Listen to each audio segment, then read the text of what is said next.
Hey guys, it's Wayne Salter. We're on the Facebook Live here. This is part of the series we're putting together called Weight Loss Essentials Q&A. This is something we put together. We've got some things on there with Q&A with dietitians. We did another video today about the best exercises to lose weight.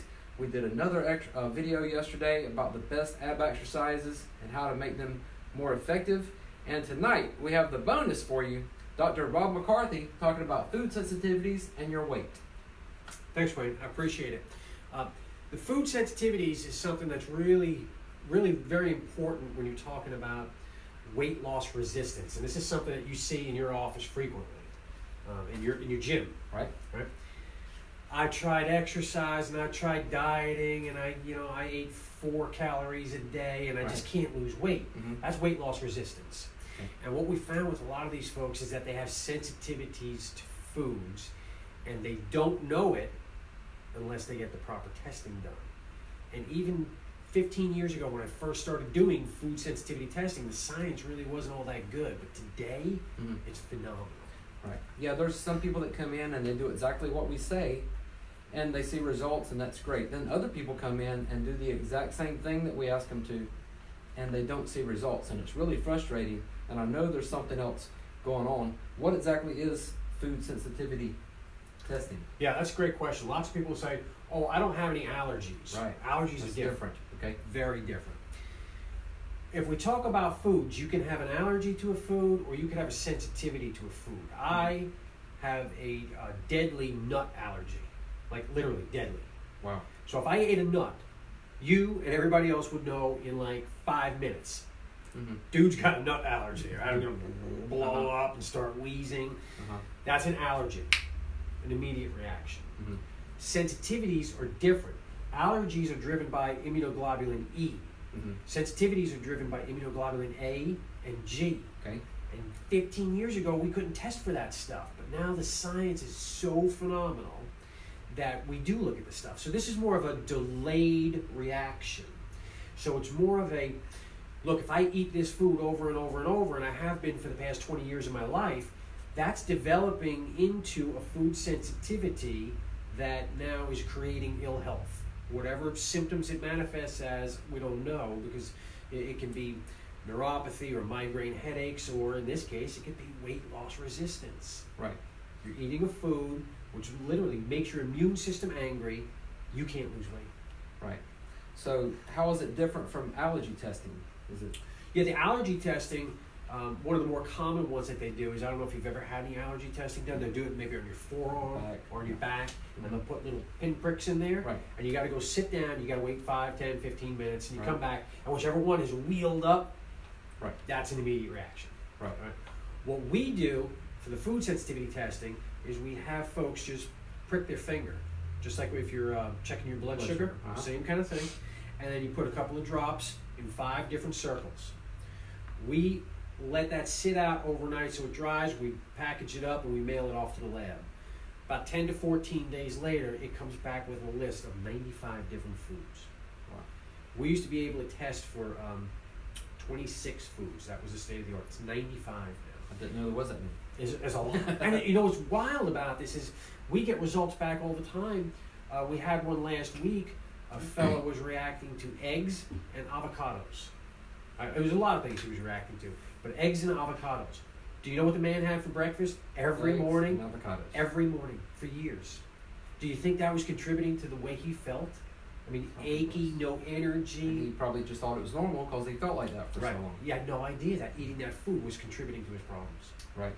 So how did he just get tested because I'm not feeling right, and was he exploring options? He was, and he was kind of fed up with the traditional healthcare approach because they were saying, don't worry about it. Get older. You need to exercise more. And this is a guy who works for a living. He's a painter. He's climbing on houses.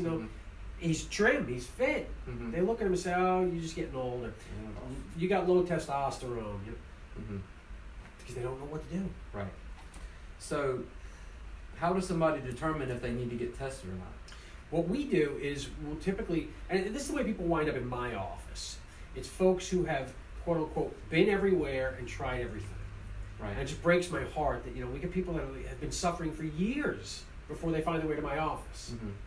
So what's nice is, in this guy's case, was his girlfriend is a friend of mine, and she said, "You gotta go see Dr. Rob. I mean, go get this testing done." But if you're dealing with chronic health problems, and, this is one of the first DVDs that we did, the Breakthrough Treatments for Chronic Health Problems, and we talk about food sensitivity testing on here. It's one of the many tests that we need to do, but it's critical. When we manage folks with chronic neurological and metabolic conditions, they've tried the drugs, they've tried this doctor, they went to the specialist, they've been everywhere, and those are the folks who say, you probably have food sensitivities. Mm-hmm. And you don't know if you do unless you get the test done. Right. I think this is one of the reasons why you and I have connected so much, is because I've been really interested in people can take control and have control over how they feel and how they look by preventive care, like how they eat, how they move, and what they eat. But when they go to a doctor, because of issues they have, they're just more likely to prescribe a pill. Exactly. It's scary. Yep. So I've heard a lot about, I've heard this term thrown around a lot, leaky gut syndrome, and a lot of times you may hear people talk about a new thing like this, and that's just something else they're trying to sell you, or something else they're coming up with. And that's the way once new things come out, new things have been discovered, a lot of people blow it off initially. Mm-hmm. And that's what I think is happening with leaky gut, because it is a real thing. Can you describe what it is? Yeah, what's great about that, it's a great point you brought up. There was a study done in one of the medical journals by the editor of the medical journal, and she was a medical doctor. Uh-huh. And she said the time it takes on average for something to be shown true in the research to the time it actually makes it into the traditional healthcare doctor's office is about 17 years. I was going to say 10 to 15. 17. Right, wow. All right. So that's not, Dr. McCarthy making this up. That's what they said about themselves, and that's sad. Mm-hmm. But this is the way it works. Look, if you talk about foods, what's the most common food sensitivity? Do you know? Nuts, I'm guessing? No, that would be a food allergy. Oh, allergy. Sensitivity? Food sensitivity? I'm not sure what. Gluten. Okay. Number one, most common. Because it's just utter poison. It's been genetically modified. The gluten content in the wheat is 500 times what it was when even you and I were younger. Mm-hmm. It's just it's sickening. Mm-hmm. Plus it's covered up in Roundup and all this other crap. It's just really bad, really, really bad. For about 15 years, I was the very first certified gluten coach in the state of North Carolina. Wow. So for about 15 years now, I've been telling folks, hey, you need to learn about this. You need to watch what you're eating. And then they would go to their doctor and say, well, I saw this doctor who said I shouldn't eat gluten. And they're like, oh, you saw Dr. McCarthy, didn't you? Don't listen to him. He doesn't know what he's talking about. Uh-huh. Well, now everybody knows that gluten's an issue. Yeah, 15 years ago, I didn't know what gluten was. Nobody did. Right. Nobody did, right? Mm-hmm. So that's how long it takes. Mm-hmm. Leaky gut syndrome is about 7 years behind that. Right. So we're still a decade away. Mm-hmm. When you eat, let's say you've got 4 or 5 foods that you eat on a regular basis that your immune system has a reaction to. Mm-hmm. It breaks down the inside lining of your digestive tract. So if you talk about like your small intestine, there's microscopic holes in your intestines that allow nutrients and vitamins and proteins to get through the hole and get into your circulatory system and goes where it needs to go. Mm-hmm. When you eat foods that you have a sensitivity to, it actually punches large gaping holes in your intestines. Mm-hmm. It lets stuff through that shouldn't normally get through. That's leaky gut. Mm-hmm. So now you've got new foods like undigested proteins that shouldn't fit through the wall of your intestines. They get through. Now you develop a new food sensitivity.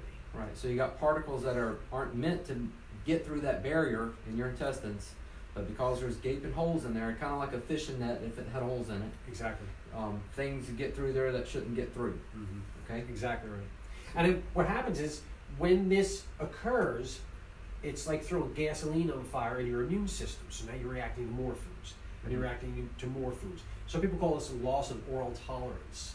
And this is one of the main reasons we see folks develop autoimmune diseases. again, we go back to like when we were younger. You didn't know anyone with an autoimmune disease. I didn't know what it was. Now you do. Right. Autoimmune diseases. So is this where the autoimmunity comes from? This bigger particle gets through the barrier, so your body treats it as something that shouldn't be there? Yeah, and then it will attack that. So you tag it, your immune system develops antibodies to that, and one of the real close connections that we see is between gluten and thyroid problems. Right. They're very similar. So, we got thyroid down here, but it ties right in with that. The most common cause of thyroid problems is autoimmunity. Right. But we don't treat thyroid problems by looking at the immune system. We treat it by giving a prescription drug. Right. And folks will take their prescription drug and they say, I felt good for about 2 weeks, but now 7 years later I feel like crap again. Right.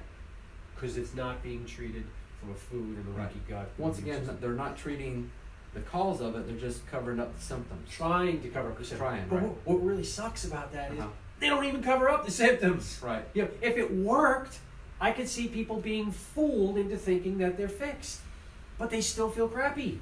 Right. And their doctor says, "Oh well, you got to adjust the medicine." And we check your Right. TSH. And that's wrong too. You can check I got a ton of thyroid videos out there. Mm-hmm. I could go on for hours Right. with that. But this is one of the most poorly treated conditions. Right. So what happens if your thyroid now it's being attacked because you're eating these foods, you have leaky gut syndrome, Mm-hmm. your thyroid starts to get attacked, you develop hypothyroid. What happens to your weight? Gain weight. Can you lose weight? No, it's hard. You Almost go on a impossible. diet, Right. you can't lose weight because Right. your thyroid is so sluggish. Right. Because the thyroid is one of the main glands, right, that control the hormones that have to do with metabolism. You got it. Right? You got it. So I don't want to bypass this point. You mentioned about the different testing that's done for thyroid. I want to make sure that people know if they're a regular medical doctor, runs a test, they only run a certain number of, check for a certain number of things, Typically, right? they're going to run TSH Right? and maybe T4. Mm-hmm. Some very small amount run T3. So 2 or 3 things, but how many things are there to I be run tested? 10. 10. 10. Right. And they've all got to be done. So it's a big feedback loop. Right. And so if you take one little picture of that feedback loop, you have no idea what's going on with the feedback Right. loop. So And this is really important. Your regular doctor can be doing a test, and you trust them. You're supposed to trust your doctors, and we're not telling you not to trust your doctors. No. But pay attention. If they're only testing for 2 or 3 things, and those 2 or 3 things are okay, there still might be the 7 other things that you can test for in a more extensive test. Absolutely. That something may be off. Absolutely. That's You amazing. got to have the proper testing. Just like with the food sensitivity testing. Mm-hmm. You have to have the proper testing for your thyroid. Right. So you mentioned gluten. I know a lot of people just roll their eyes. Oh, gluten, that's the new thing. All right, am I really allergic to it?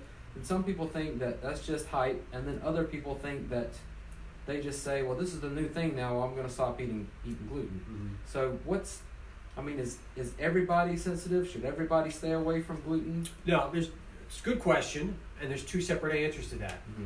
Not everybody has a gluten sensitivity, Right. but the number of people that do is growing. Right. Just like the number of people who have autoimmune issues, it's Right. growing. Right. It's not getting better. Right. It just keeps getting worse. Mm-hmm. So, yeah, if you run the test and you've got a gluten sensitivity, you got to get off of gluten if you want to get well. Right. I mean, we have people that cheat. And you also mentioned that about the chemicals that get sprayed on food. Right. That's why I say nobody should be eating gluten. Right, because even though you might not have any sensitivity to the grain, if they're spraying Roundup on it, it's killing weeds. Why do we think that it's safe for us, Mm-hmm. right? And that's one of the things that's called glyphosate that's in Roundup. Is that That's what it. it is? And so that may be causing problems in your body, even though it might not be the gluten, but that's what's being sprayed on this stuff, And, we have a lot too here in North Carolina, corn. right? They're spraying that too. Right? So this is a question off topic, but if somebody gets something how do they know if they're getting something that's safe? Is it organic? Is that considered that it doesn't have chemicals on it, or? You're better off trying to do that. Mm-hmm. But the issue there is the labeling laws that we have in this country are just terrible. Right. And you can say, this is all natural corn. What does that mean? Right. Even the term organic, you've got to meet certain criteria. And I don't know the inner workings, but I'm sure if there's a big lobbyist Right. And they want to grease some palms, they can put organic on their foods, and it's Right. not. Yeah, and You don't gotta be careful. And don't think that food companies, big manufacturers, don't have lobbyists lobbying for their interest in Washington, getting the government to pass legislation that's in their favor to, hey, come on, hey, they have their scientists that prove that this is safe, so listen to our scientists that say these chemicals are safe. Come on, man, listen to this guy. Absolutely. And that happens all the time. Monsanto is a perfect example of that. Monsanto makes the seeds that you grow the wheat with. Mm-hmm. They also make Roundup. So they made the seed Roundup ready. Right? So you can spray Roundup on a seed, it's still going to grow. Mm-hmm. So you said made the seed. Does that mean genetically modified? Genetically modified. That's where GMO comes from, Mhm. genetically modified organism. Mhm. So that's what a lot of people are worried about, is that they're taking something that God made and changing it, Absolutely. engineering it to make it something, and we might not know all the implications of that yet, right? We won't for decades, but we do know that autoimmunity is on the rise. Right. So how does inflammation, we skipped this. Dysbiosis. Dysbiosis. Dysbiosis just basically means that there's supposed to be billions of good bugs that live inside your intestines. Right. Billions. And dysbiosis means you don't have enough good bugs living inside of you. You got too many bad bugs living inside of you. Mhm. And this happens very frequently with folks that are eating foods that they're having an immune system reaction to. They've got leaky gut syndrome. Mhm. And generally speaking, the profile of that kind of patient with dysbiosis is they've taken, 20 rounds of antibiotics in their life, and they've never followed up with a probiotic. Mhm. Generally speaking, here in Eastern North Carolina, a lot of folks come in here and they don't even know what a probiotic is. Right. So you've got to explain it to them. You take these pills and it gets down into your intestines. It's like a nuclear bomb, Mhm. and you cannot be healthy if it's called your microbiome, Right. where all the bugs live. You can't be healthy if your gut's not healthy. So dysbiosis is a big issue that leads into people not being able to lose weight. You can eat the best organic foods, but if you don't have the right bugs living inside, Right. you can't be healthy. And this microbiome is something that has also only been discovered really in the last, 10 years? Yeah, easily, and it's Right. booming now. Right. I'm giving a talk next week to Women's Licensed Professional Counselor Organization Mhm. on how this right here ties into what's going on in folks' brains, Mhm. like depression and anxiety. Right. The same thing with kids and problems they have, ADHD and stuff, how Exactly. what you eat is Huge. connected to the brain. Gut-brain connection. Super. So the microbiome and the good bacteria, this is something I've heard you mention before, that someone who's taken a lot of antibiotics, maybe they had their tonsils taken out, Yeah. and that's having to do with when we were young, they didn't think anything about it, Mhm. right? But it has a lot to do with hormone production, right? Or Well, What? it's part of your immune system. right. The tonsils are the first line of defense for your immune system. What they Mhm. found, which is why they don't take them out as readily anymore, is that folks who had their tonsils removed were, don't quote me on the number, but like 10 times more likely to develop an autoimmune condition later on in life. Mhm. We're assaulting somebody's immune system and just hoping they're going to turn out okay. Right. So if they've had those removed on top of having a lot of antibiotics, it's being compounded, Absolutely. right?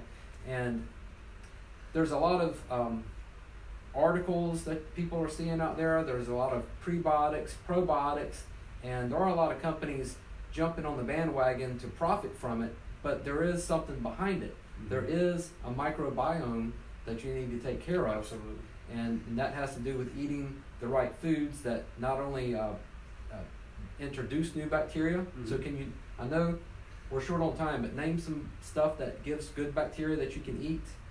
Well, we do recommend for a lot of folks, especially if they just come out of a round of antibiotics, 3 months minimum of a probiotic. Mm-hmm. And we'll tell them to take 3 different kinds. Right. So take this one for the first month, switch to that one for the next month, and a different one for the To third get month. different bacteria. Different bacteria, different Right. counts. Because Uh-huh. there's not, lots of these probiotics are good, but they only have like 6 bacteria. Right.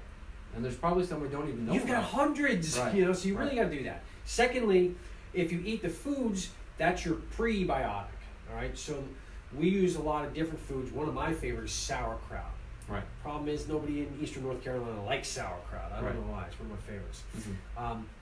So if you can have some kind of fermented foods, and we've got a long list of them that we go over with our patients, and you say at least once a day you got to eat these things. So you take your probiotic, and you're eating fermented foods to feed these guys, and they just colony formation is just unbelievable. And you got, because there is such thing as healthy bacteria, and that's what we're talking about. People used to hear the word bacteria, and that was bad. Right. You know, they didn't know there was such thing as good bacteria, but there is, and that's what we're talking about. So what does all this have to do, and thyroid stuff, adrenal glands, what does all this have to do with weight loss? Well, if we just finish up here with the adrenal glands again, food sensitivities can impact adrenal gland function, and adrenal glands, along with your thyroid, help to give you that energy, that get up and go.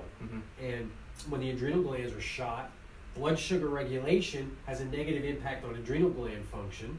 So if your blood sugar is going up and down all day because you drink a sweet tea from, I won't name the restaurant, wherever, there's a bunch of them. Right. You drink that big sweet tea on the way to work. Well, 10 o'clock in the morning, your blood sugar just crashed. Right. So at lunchtime, you go get another one, or a Monster Energy drink. Right. You're doing the roller coaster. Right. You do the roller coaster, your adrenal glands get shot. You got to keep kicking out cortisol. Cortisol makes you gain weight, and it makes you gain weight right here, visceral fat, and that's the fat that creates inflammation. It drives heart disease, cancer, every chronic disease known to man is driven by inflammation. So if you don't fix the blood sugar, you're never going to lose weight. Right. If you don't stop your adrenals from being so stressed out, we live in a stressed world, right? You've got stress coming over here, right? Traffic jam, accidents.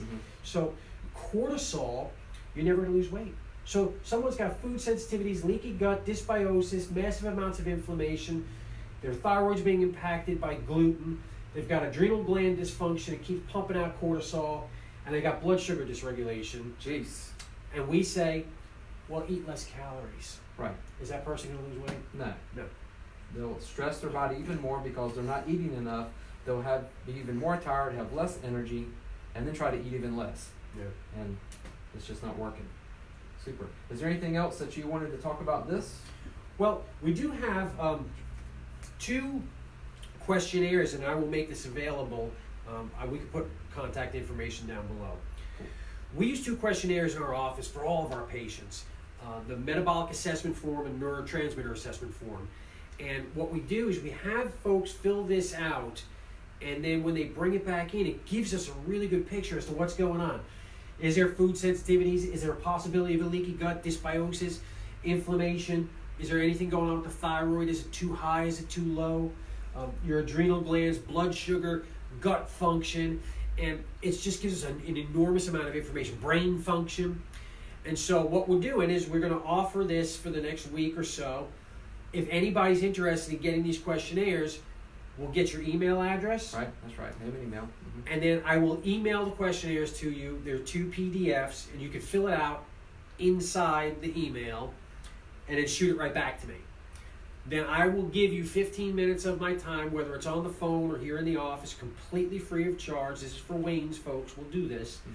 And I'll go over the questionnaires with you, and I'll say, look, okay, so you're having some issues trying to lose weight, but you got a blood sugar problem, a thyroid problem, and you probably have 3 different foods. So I'll give that to you. Free of charge. Okay? That's great. Just for Wayne's folks. That's great. I appreciate that. There's so much more to weight loss than just eating less and exercise. It's what you eat and figuring out what you eat and what you may be sensitive to. This is really important, and there's probably a lot of our people that have sensitivities and don't even know it. And this PDF that you have will give them an idea of if they have a likelihood or not. It'll give me an idea. Give you an idea, right? Give you an idea so you can tell them. Yeah. And then they'll know whether or not they need to have this blood work done, which is really simple, pricking the finger. Very simple. They come in the office, I guess, put it on there, you send it off, and let them know. 2 weeks later, they come back and go over That's the super. results. We customize the plan for them specifically. So the good news is if somebody is sensitive, you may be having symptoms of being tired and no energy, and you just think it's because you're getting older, but it's worth checking because you may have a food sensitivity. You figure out what it is, and he can help you fix it, and Absolutely. you have brand new energy, feel like you're brand new, a kid again. Right? Excellent. Great. Thanks, Dr. Rob. Appreciate it. Thank you, Wayne. Appreciate All right. it. You guys have a good night. Thanks.